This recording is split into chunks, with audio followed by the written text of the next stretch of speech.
கஷ்டமா இருக்கு. இந்த ஒரு ரவுண்டோட முடிச்சா நல்லா இருக்கும். எத்தனை ரவுண்ட் போவாளுன்னு தெரியலையே. என்ன உமா வாசலையே தூக்குதே. ஆமாக்கா, அப்புறம் என் நாத்தனார் சமையல் எப்படி இருக்குங்கிறீங்க? சூப்பரால இருக்கும். இதுக்கு ஒன்னும் குறைச்சல் இல்ல. கொண்டாங்க நாத்து, வயிறு கடந்து பசியில தவிக்குது. சாப்பிடுங்க. நாத்து, அருமை அருமை, சூப்பரா இருக்குது.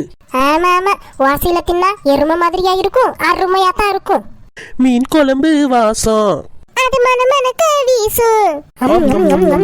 ஆத்தாடி, தட்டுல முள்ள தவிர்த்து ஒண்ணுத்தையும் காணோம். வலிச்சு நக்கிட்டாவல.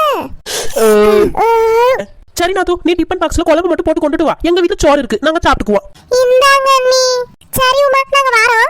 ஆமா நாத்து, நானும் போயிட்டு வரேன். உங்க அண்ணனையும் உங்க அம்மையும் அனுப்பிச்சு விடுறேன். அப்ப இது யாருக்கு நீ? இது எனக்கு நாத்து. எனக்கு திருப்பி கொஞ்ச நேரம் கழிச்சு பசிக்கும். வரட்டுமா? பை.